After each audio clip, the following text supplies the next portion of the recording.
Serving up some sports action. This is Sega Masters.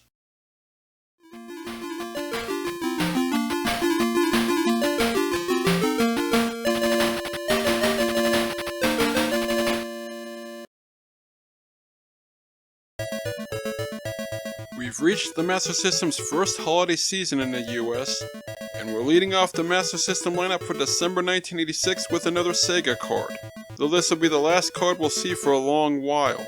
By this point, the company had decided it didn't really need two formats for their 8-bit console software, especially one that was proven to be far too constricting and unnecessary for their battle against Nintendo. As a result, this is just about the end of the road for the Sega cards, though a couple of more cards will still pop up across the following 2 years before that format was finally scrapped completely.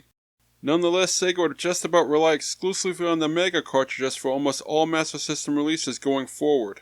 In fact, the previously released cards would eventually be released as cartridges over in Europe toward the end of 1989. With that out of the way, today we're looking at Super Tennis, or Great Tennis as it was originally known in Japan, which indeed marks the debut of Sega's somewhat notorious Great Sports line of athletic simulations for their console.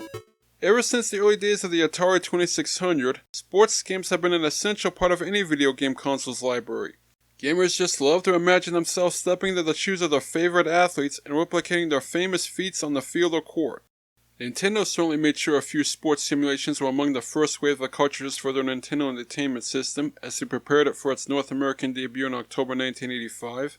Not surprisingly, one of them was a generically named simulation of tennis, a sport that somehow virtually finds its way into every console's library, especially in its early days. Granted, Nintendo's Tennis was a pretty simple no-thrill simulation that followed the exact same template its Atari predecessors utilized, and definitely shows its age nowadays, it is still very playable for a game of its vintage. It even has soon-to-be Nintendo icon Mario personally officiating the match. Naturally, Sega saw another opportunity to demonstrate how their console could offer similar experiences to the NES, only better, with their own set of sports simulations, each one serving as a counterpoint to a similar title on Nintendo's console.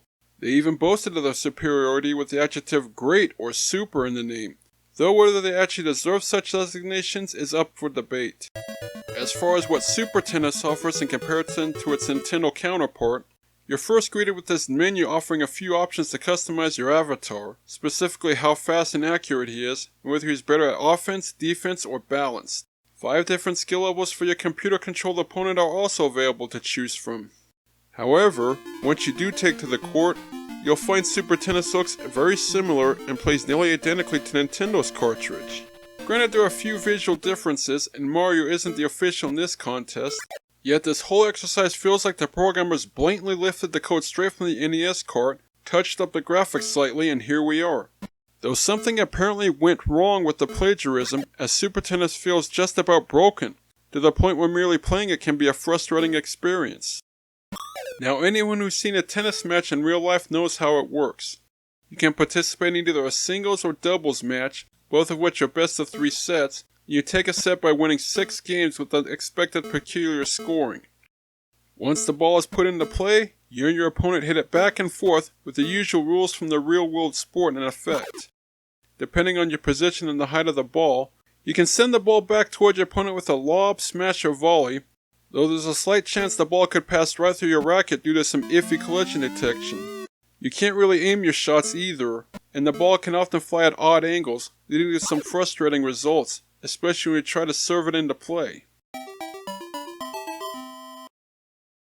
While the players move at a decent pace, they can seem a little squirrely at times, especially in the higher speed settings, often making it difficult to properly position yourself to return the volley.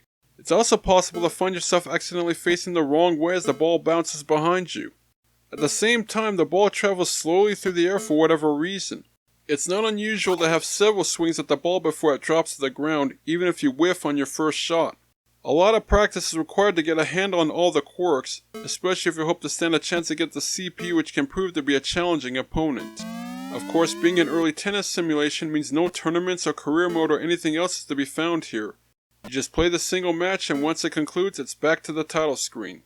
Being a sports title, you'd think Super Tennis would at least offer some decent head-to-head play between 2 human players, since the ability to challenge a friend in direct competition is an essential ingredient of any athletic simulation, but shockingly that's not the case here.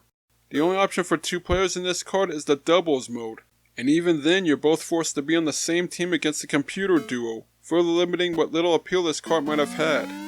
The presentation is just about as bare bones as the gameplay options. Everything does have a rather clean look to it, and the cartoonish athletes themselves look decent with some okay animation, plus the referee following the ball back and forth is a nice touch. But at the same time, this is basically all you get to see in this card, with no other colored courts available to play on. Don't look for anything audio-wise either, as the match is played in near silence. Other than a few peppy tunes here and there, the only sounds during the match are some rather harsh sound effects, especially when the ball is in flight. In conclusion, even as a first-gen title, Super Tennis double faults as a sports simulation. Nintendo's Tennis had demonstrated that a simple early sports sim can still be somewhat enjoyable as long as the gameplay is halfway decent. That could have been the case with Super Tennis had Sega taken the time to smooth out the rough edges. Sadly, other than some wonky action in the bare essentials, this obsolete card offers nothing that can't be found in the other better tennis simulations that have since graced the Master System, giving you almost no reason to serve this one up. Not a good start from the great sports line, and it doesn't really get any better from here.